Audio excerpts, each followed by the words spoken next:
अस्सलामुअलैकुम my YouTube family, welcome to my channel learning sustain. आज हमारा स्टैट 305 का लेक्चर नंबर 25 है जो कि हमने स्टार्ट करना है। तो आइए हम अपना लेक्चर नंबर 25 स्टार्ट करते हैं। तो लेक्चर से पहले मैं आप सबको बता दूं कि आपने लेक्चर को बिल्कुल भी स्किप नहीं करना। इसमें से जो MCQs बन रहे होंगे, जो क्विज़ेज़ में आपकी हेल्प करेंगे, वो मैं साथ साथ बताती जाऊंगी। इसलिए आपने बिल्कुल भी वीडियो को स्किप नहीं करना ताकि आपकी फाइनल टर्म के MCQs भी प्रिपेयर हो जाएं चैप्टर वाइज और सारा कुछ, मतलब क्विज़ वगैरह भी आए तो आपको वो आते हों। तो इसीलिए आपने स्किप नहीं करना वीडियो को। तो लेक्चर नंबर 25 बिल्कुल 24 की तरह है, इसीलिए आपको लेक्चर नंबर 24, ये जो एग्जाम्पल है ये लेक्चर नंबर 24 की है। ये मैंने डिटेल में 24 में समझाई है। अगर किसी ने अभी तक 24 वाला लेक्चर नहीं देखा तो उसका लिंक मैं डिस्क्रिप्शन में दे दूंगी। तमाम स्टूडेंट्स पहले वो जाके लेक्चर नंबर 24 कंप्लीट सुने और फिर लेक्चर नंबर 25 की तरफ आएँ। ऐसे आपको समझ नहीं आएगी अगर आप डायरेक्ट करेंगे 25। तो जैसे कि ये उसने फाइंड द वैल्यू ऑफ के बोला हुआ है कि हमने वैल्यू फाइंड करनी है के की, so that the function F X defined as follow many density functions, यानी कि एफ एक्स ये है, अदरवाइज ये है, कंप्यूट ये करना है। ये सारा कुछ मैंने आपको लेक्चर नंबर 25 में बताया हुआ है। ठीक है, सॉल्यूशन है इसका। अब हमने वही है, हमारे पास जो फंक्शंस हैं और ऑब्टेन हमने किया है के इज इक्वल टू 1/2। के इज इक्वल टू 1/2 कैसे आया मैं आपको सॉल्व करके बताती हूँ। तो यहाँ पे आपको पता चलेगा कि हमने के की वैल्यू 1/2 कैसे लिखी है। ठीक है, जैसे फाइंड द वैल्यू ऑफ के, हमारे पास ये कंडीशन है, इसको हम कहते हैं लोअर लिमिट और इसको हम कहते हैं अपर लिमिट। ठीक है, हमने लोअर लिमिट लगाई, अपर लिमिट लगाई। ये कहाँ से आया, ये मैंने लेक्चर नंबर 24 में आपको बताया हुआ है। तो पहले आप जाके लेक्चर नंबर 24 देखें, उसको समझें और फिर आप लेक्चर नंबर 25 लें। ठीक है, अब के जो है वो कांस्टेंट है, के बाहर आ जाएगा, x आ जाएगा और जब हम इसकी इंटीग्रेशन करेंगे तो इंटीग्रेशन में 1 प्लस होता है और जो मतलब वो वैल्यू आती है वो नीचे भी आती है। जब जैसे कि x2 डिवाइडेड बाय 2 और ये हमने इसकी लिमिट्स लिख ली। अब ये फार्मूला हमने पढ़ा हुआ है कि जब हम इसमें हम ये लिमिट पुट करेंगे फिर -0 पुट करेंगे। ठीक है, 0 जब पुट करेंगे तो ये सारी वैल्यू 0 ही हो जाएगी। तो हमने 2 को पुट किया, 2x की जगह 2 स्क्वायर डिवाइडेड बाय 2 और इसका होल का स्क्वायर, ये जो स्क्वायर था इसका। ठीक है, और अब 2 2s आर 4 डिवाइडेड बाय 2, 2 से क्रॉस हो गया तो ये आ गया 2k। अब हमने क्योंकि फाइंड के की वैल्यू फाइंड करनी थी तो के की वैल्यू आ गई, के इज इक्वल टू 1/2। जैसे कि हैंडआउट्स में उसने ये डायरेक्ट लिखा हुआ है तो मैंने आपको बता दिया कि के की वैल्यू आपने कैसे फाइंड करनी है। ठीक है, आगे हमारे पास ये एक फंक्शन है एफ एक्स, ये एक फंक्शन दिया हुआ है, ये इसकी लोअर लिमिट है और ये इसकी अपर लिमिट है। हमें कहा गया है कि आपने अप्लाई करनी है कंडीशनल प्रोबेबिलिटी। कंडीशनल प्रोबेबिलिटी अब कैसे अप्लाइंग करते हैं, कैसे उसको अप्लाई करते हैं क्वेश्चन में, आइए मैं अब आपको उस पेज की तरफ लेके जाती हूँ। तो जैसे कि आपको ये सॉल्व हुआ पेज नज़र आ रहा है कंडीशनल प्रोबेबिलिटी का, तो P ये हमें इक्वेशन गिवन थी, ये वाली हमने ये लिख ली यहाँ पे। ठीक है, और ये इसमें A है और ये पार्ट जो है वो इसमें B है। कंडीशनल प्रोबेबिलिटी की ये फॉर्म है, ये आपने फार्मूला याद रखना है। ठीक है, कंडीशनल प्रोबेबिलिटी का। अब A की जगह हमने इसको और इसको लिख दिया और B की जगह हमने, क्योंकि ये B है तो B की जगह हमने इसको लिख दिया। अब हमारे पास फंक्शन जो था, फंक्शन हमारे पास ये था कि फंक्शन हमारे पास ये था x स्क्वायर। ठीक है, तो हमने वो लिख दिया फंक्शन।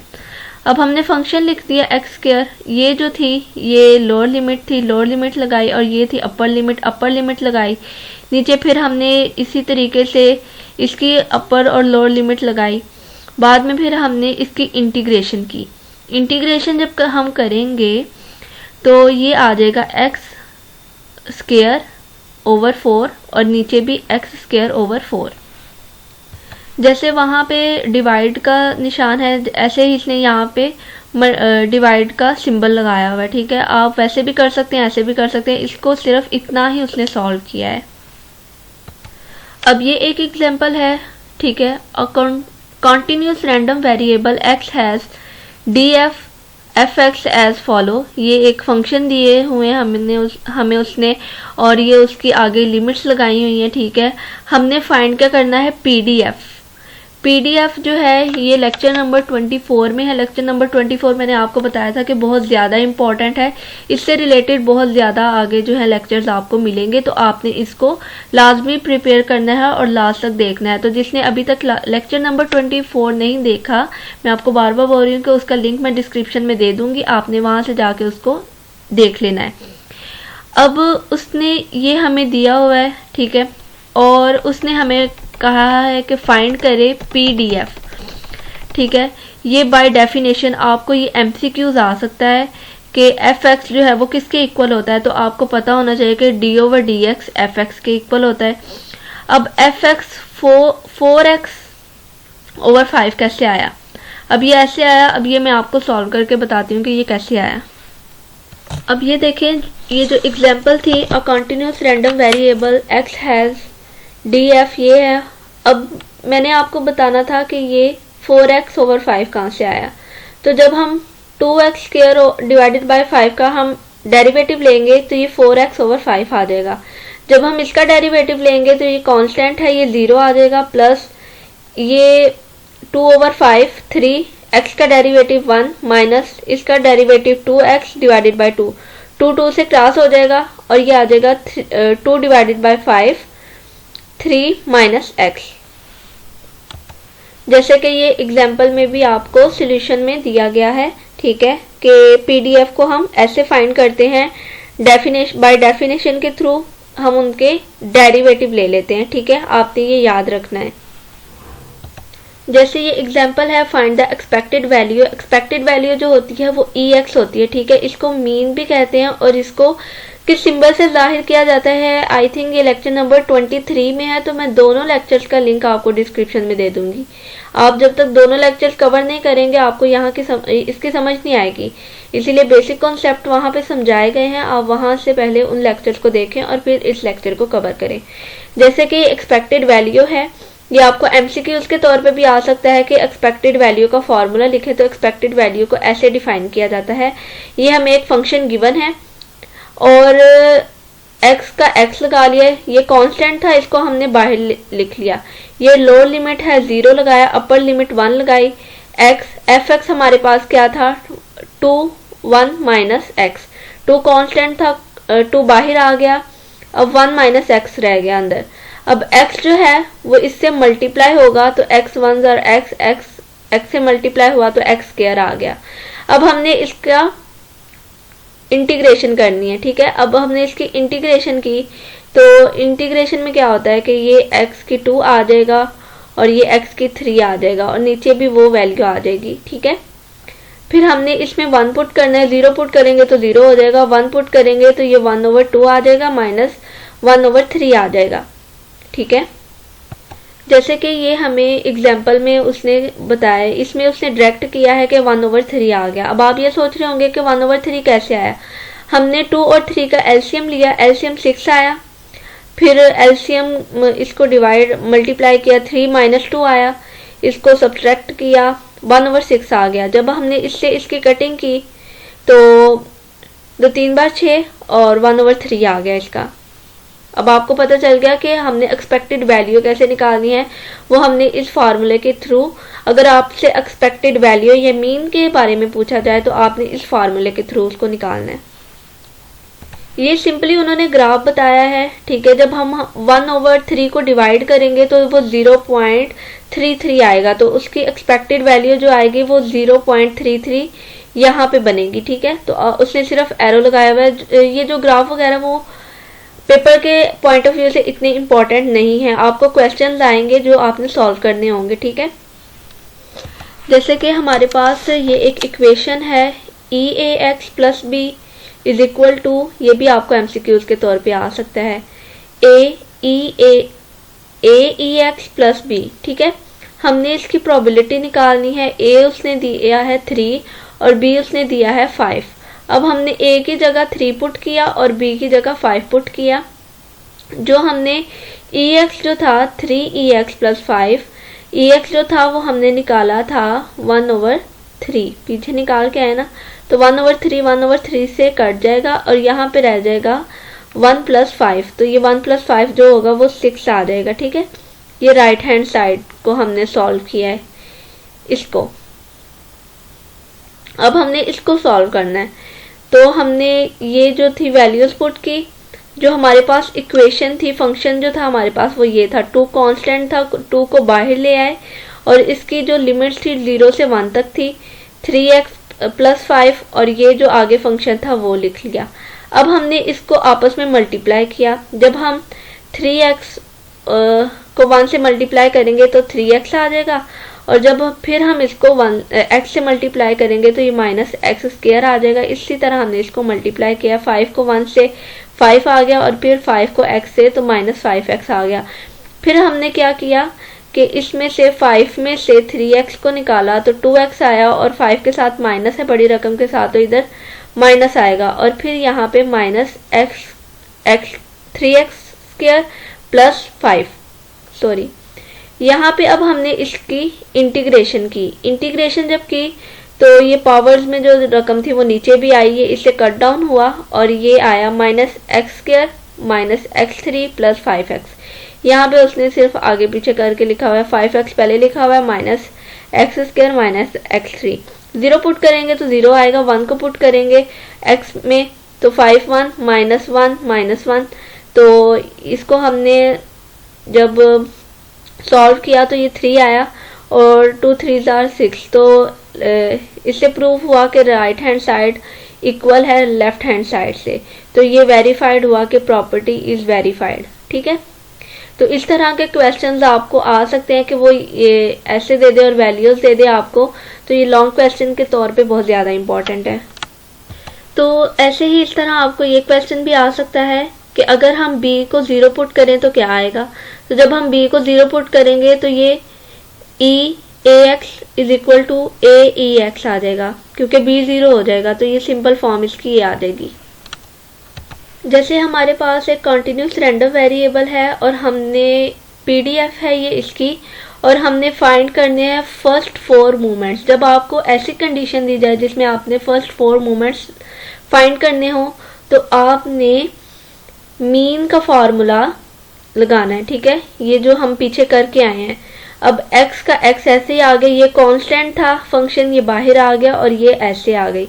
अब हमने इसकी इंटीग्रेशन की, फिर हमने इसके अंदर 2 पुट किया और इसको ऐसे सॉल्व किया। जब हमने x2 को भी और x3 को भी और x4 को भी हमने सेम ऐसे ही सॉल्व करना है, तो आपने इसको खुद सॉल्व करना है। ठीक है, और हमें फाइंड करने होंगे फर्स्ट 4 मूवमेंट, तो हम इनको प्लस करते जाएंगे तो हमारा आंसर आ जाएगा ये। ठीक है, और अब हमारे पास है जॉइंट डिस्ट्रीब्यूशन। जॉइंट डिस्ट्रीब्यूशन, ये पूरा पैराग्राफ जो है ना वो MCQs के तौर पे बहुत ज़्यादा इंपॉर्टेंट है और शॉर्ट क्वेश्चन के तौर पे भी। वो कह रहा है कि the distribution of 2 or more random variables which are observed simultaneously when an experiment is performed is called their joint distribution। ये joint distribution की डेफिनेशन लिखी हुई है। जब सिंगल होता है रैंडम वेरिएबल तो उसे यूनिवेरिएट कहते हैं, जब 2 होता है उसको बाईवेरिएट कहते हैं, जब 3 होता है तो ट्राईवेरिएट, और जब मैनी होते हैं तो उसको मल्टीवेरिएट कहते हैं। ये MCQs में आपसे पूछा जा सकता है। ठीक है, आगे है बाईवेरिएट प्रोबेबिलिटी फंक्शंस। जैसे कि ये हमें उसने दिया है एक जॉइंट प्रोबेबिलिटी डिस्ट्रीब्यूशन x और y की, ये हमने x1 x2 xi xm यानी कि सो ऑन लिख लिए, ये हमने y की लिख ली। अब x1 है और y भी 1 है, x1 है और y2 है, x1 है yj है, तो ऐसे हमने इसको लिख लिया। ठीक है, अब ये g(x) का कॉलम होता है और ये gx का कॉलम होता है और ये hy का कॉलम होता है, और जब हम इसको और इसको प्लस करते हैं, जब हम इनको प्लस करते हैं तब भी 1 आता है, और जब हम इस कॉलम को प्लस करते हैं तो तब भी 1 आता है। ठीक है, इसमें सिंपल उन्होंने ये बताया हुआ है। और ये प्रॉपर्टीज हैं, ये आपने याद कर लेनी है, ठीक है। अब हमारे पास एग्जाम्पल है कि हमने 3 हमारे पास जो है वो थ्री जो है वो ब्लैक है और 2 रेड है और ग्रीन बॉल जो है वो 3 है, और हमने सेलेक्ट करने हैं रैंडमली, कोई 2 सेलेक्ट करने हैं उनमें से। और जबकि x जो रिप्रेजेंट कर रहा है वो ब्लैक को रिप्रेजेंट कर रहा है और y जो रिप्रेजेंट कर रहा है वो रेड बॉल्स को रिप्रेजेंट कर रहा है। हमने फाइंड क्या करना है, उसमें जॉइंट प्रोबेबिलिटी फंक्शंस को फाइंड करना है। ये उसने एक कंडीशन दी हुई है। हमने मार्जिनल को फाइंड करना है। फिर मार्जिनल ये होते हैं gx और hy, ठीक है। फिर हमने कंडीशन, ये जो मैंने आपको फॉर्मूला बताया था, और इसमें हमने बताना है कि x और y जो है वो इंडिपेंडेंट है या नहीं। तो ये उन्होंने इसको सॉल्व किया हुआ है। तो एग्जाम्पल सॉल्व करने से मेरी आप सबसे रिक्वेस्ट है कि मेरे चैनल को लर्निंग सस्टेन को ज़रूर सब्सक्राइब करें और अपने क्लासमेट्स के साथ ग्रुप्स वगैरह में सब में शेयर करें, ताकि ज़्यादा से ज़्यादा स्टूडेंट्स जो हैं स्टेट 301 की फाइनल टर्म की प्रिपरेशन कर सकें और ज़्यादा से ज़्यादा लोगों का भला हो। आपके साथ साथ मुझे भी दुआएं मिलती रहें। तो आपने सब ग्रुप में ये शेयर कर देना है और प्लीज़ मुझे सब्सक्राइब करें और अप्रिशिएट किया करें अगर मैंने आपको कुछ भी सिखाया, क्योंकि इतनी मेहनत मैं सिर्फ आप लोगों के लिए कर रही हूँ कि आपकी फाइनल टर्म की तैयारी अच्छी हो जाए। तो आपने इसीलिए मुझे सपोर्ट करना है, मेरे चैनल को सब्सक्राइब करना है अगर मैंने आपको कुछ भी नया सिखाया है। आपकी कुछ भी इस लेक्चर से हेल्प हुई है तो आपने एक तो इसको शेयर करना है और एक तो चैनल को सब्सक्राइब कर देना है। मैं आपको फ्री ऑफ कॉस्ट मतलब ये लेक्चर दे रही हूँ, तो आपने इतनी हेल्प करनी है मेरी कि मेरे चैनल को सब्सक्राइब कर देना है और आगे शेयर कर देना है। जैसे कि ये लेक्चर नंबर 23 का टॉपिक है, ठीक है। इसके लिए आपको लेक्चर नंबर 23 को देखना पड़ेगा, उसका लिंक भी मैं डिस्क्रिप्शन में दे दूंगी। ये जो है टोटल बॉल जो है वो 8 है और 2 हमने रैंडमली सिलेक्ट करने हैं। अब 8 में से -1 किया हमने 7 आया। जब हमने इसको मल्टीप्लाई किया और 2 पर डिवाइड किया तो 28 आ गए टोटल, ठीक है। अब हमने जो है वो x जो है वो ब्लैक को रिप्रेजेंट कर रहा था आई थिंक, और y जो है वो रेड को। तो अगर हमने इस फॉर्मूले के थ्रू इसको सॉल्व करना है कि अगर हमने 2 रैंडमली सिलेक्ट करनी है तो हम मतलब इसमें से भी मतलब अगर ये है कि x भी 0 है तो y भी 0 है, तो हम मतलब रेड और ब्लैक को सिलेक्ट नहीं करेंगे, हम ग्रीन में से सिलेक्ट करेंगे। तो ग्रीन कितनी है 2, तो हम इसको इस फॉर्मूले के थ्रू सॉल्व करेंगे, ठीक है। तो मैं आपको एक सॉल्व करके भी बता देती हूँ। जैसे कि ये देखें, ये फॉर्मूला है n का फैक्टोरियल n माइनस r का फैक्टोरियल और r का फैक्टोरियल। n जो था वो 3 था, 3 हमने पुट किया, n जो था 3 था, माइनस r जो था वो 2 था, 2 पुट किया, 2 का फैक्टोरियल लिया, 3 का फैक्टोरियल, इसमें से 3 में से -2 किया, 1 आ गया और 2 का फैक्टोरियल वैसे ही। अब हमने क्या किया कि 3 का फैक्टोरियल जो होता है वो 3 2 1 होता है। अब हमने इसको मल्टीप्लाई किया तो ये 6 आ गया और 2 का फैक्टोरियल 2, और इसको कट आउट किया 2 से तो ये 3 आ गया। तो इसी तरह हमने सारे सैंपल्स जो हैं वो फाइंड आउट कर लेने हैं, ठीक है। कि अगर जो है x मतलब 0 है और y 1 है तो फिर मतलब हम दो रैंडमली सेलेक्ट करने हैं ना, तो फिर हम y की जगह 2 नहीं लिखेंगे, यहाँ पे भी 1 आ जाएगा और यहाँ पे भी 1 आ जाएगा, और फिर हम इसको इसी फॉर्मूले के थ्रू सॉल्व करेंगे। तो आज का लेक्चर हमारा यही होता है ख़त्म। अगर इस लेक्चर से आपकी थोड़ी भी हेल्प हुई हो तो प्लीज़ मेरे चैनल को सब्सक्राइब करें और सपोर्ट करें मुझे। अल्लाह हाफिज़, जज़ाकल्लाह।